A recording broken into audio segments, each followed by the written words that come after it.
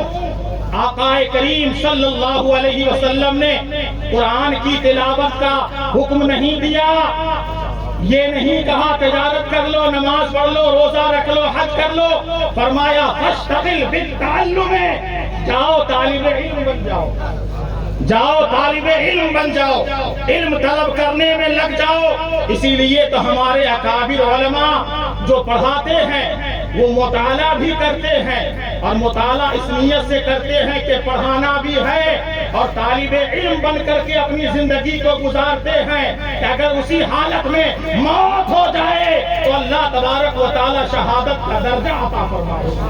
رفیقان گرامی، اور آئیے ایک باپ کو جب اپنے بیٹے سے اپنے اولاد سے زیادہ محبت ہوتی ہے تو خواہش کا اظہار یوں کرتا ہے، بیٹا مجھے خوش کرنا چاہتا ہے ڈاکٹر بن جا، بیٹا مجھے خوش کرنا چاہتا ہے انجینئر بن جا، بیٹا مجھے خوش کرنا چاہتا ہے پروفیسر بن جا، کلکٹر بن جا۔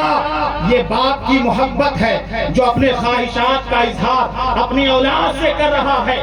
آقا کریم کیسی رغبت دے رہے ہیں بلا تشبیہ و تمثیل۔ آقا کریم فرماتے ہیں ان استطاعت فکن عالما، اگر تو استطاعت رکھتا ہے تو عالم بن جا، فَإِن لَمْ تَسْتَطِعْ فَكُنْ مُتَعَلِّمًا، اور اگر تو اس کی بھی صلاحیت نہیں رکھتا تو متعلم بن جا، طالب علم بن جا۔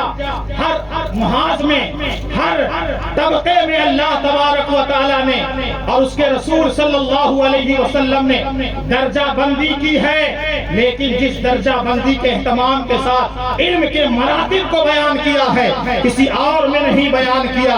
آقا فرماتے ہیں اگر عالم نہیں بن سکتا تو متعلم بن جا، فَإِن لَمْ تَسْتَطِعْ، اگر یہ بھی نہیں بن سکتا فَأَحِبْهُمْ، تو ان سے محبت، اگر یہ بھی نہیں بن سکتا تو اس سے محبت کرنے والا بن جا۔ اب آگے آقا فرماتے ہیں اس کے علاوہ مت بن، فَلَا تَبْغُضْهُمْ، ان سے بغض کرنے والا مت بن۔ چائے کی ٹپڑیوں کو علماء کا مذاق بنانے والوں، ہوٹلوں میں علم اور عالم کا مذاق بنانے والوں، عالم سے محبت نہ کرنا ہے نہ کرو، لیکن دیکھو کہ رسول اللہ صلی اللہ علیہ وسلم جس کی محبت کو مانگ رہے ہیں وہ کوئی اور نہیں ہے بلکہ علماء کی ذات ہے۔ سبحان اللہ۔ ان سے محبت کرو، فلا تبغضہم، اور ان سے بغض نہ رکھو، عداوت نہ رکھو۔ اور متعلم اور معلم جہاں جمع ہوتے ہیں اسی کا نام مدرسہ، اسی کا نام مدرسہ ہے۔ آج کہنے والے کہتے ہیں اس مدرسے نے ہم کو کیا دیا، دیگر مدارس اسلامیہ نے ہم کو کیا دیا۔ میں آگے بڑھ کر کے اور کہتے ہیں معاشرے میں مدرسوں کا کوئی کردار نہیں ہے، میں آگے بڑھ کر کے کہنا چاہتا ہوں کہ سنیں کہ بڑے بڑے لاکھوں کی رقمیں، بڑے بڑے ڈالر مدرسوں کو نہیں ملے بلکہ کالج اور یونیورسٹی کو ملے ہیں۔ باہر کی فنڈنگ کالجوں کو ملی ہے، مدرسوں کو نہیں ملی ہے۔ حکومت کی سرپرستی اور چھتری مدرسوں کو نہیں ملی ہے۔ یہ کالج اور یونیورسٹی کو ملی ہے. اتنا سب کچھ ہونے کے باوجود میں پوچھنا چاہتا ہوں جب کالج اور یونیورسٹی نے آپ کو اتنا ہی کچھ دیا ہے تو میں آپ کے سامنے ایک سوال رکھنا چاہتا ہوں, وہ یہ کہ جب کالج یونیورسٹی نے اتنا سب کچھ دیا ہے تو ہماری قوم کا ہر دوسرا ڈاکٹر ہونا چاہیے, ہر تیسرا فرد انجینئر ہونا چاہیے, ہر چوتھا فرد کلکٹر ہونا چاہیے, پروفیسر ہونا چاہیے, گریجویشن کیا ہوا ہونا چاہیے. لیکن نتیجہ آپ کے سامنے ہے. لیکن اس کے باوجود مدرسے کی دنیا کی آپ سیر کریں تو میں آپ کو بتانا چاہتا ہوں مدرسے والوں کو کیا نہیں کہا گیا. صدقے کی رقم جمع کرنے والا مولوی, فطرانہ وصول کرنے والا مولوی, ٹکڑے ٹکڑے جمع کرنے والا مولوی, در در کی ٹھوکریں کھانے والا مولوی, ظلم و ستم کا نشانہ بننے والا مولوی, اور دقیانوس کہا جانے والا مولوی, دہشت گرد کہا جانے والا مولوی, اور پتھر کی قوم کہا جانے والا مولوی, اور گنبد کے خول میں بند کہا جانے والا مولوی. اتنے تان و تشریح کے بعد اس نے آپ کو کیا دیا ہے تو اپنے معاشرے کا آپ جائزہ لے لیں. سر پہ اگر آپ کے ٹوپی ہے یا امامہ ہے, چہرے پر داڑھی کی بہاریں ہیں, معاشرے میں امن و امان ہے, قال اللہ کی صدائیں آپ کے زبان پر ہیں, اللہ کا ذکر آپ کے پاس ہے, مسجدیں سجدوں سے آباد ہیں, مدرسے گونج رہے ہیں معاشرے میں, اور حج کرنے میں حاجی جب اللہم لبیک کی صدائیں بلند کرتا ہے. یہ ساری چیزیں ملا لیں اور یہ غور کریں کہ معاشرے میں جو کچھ بھی نیکیاں اور بھلائیاں پائی جاتی ہے اس کے پیچھے کسی نہ کسی ملا کھڑا ہے یا کوئی نہ کوئی مدرسہ کھڑا ہے. سبحان اللہ. نعرہ تکبیر, نعرہ رسالت, حضور مفتی صاحب قبلہ. واہ واہ واہ.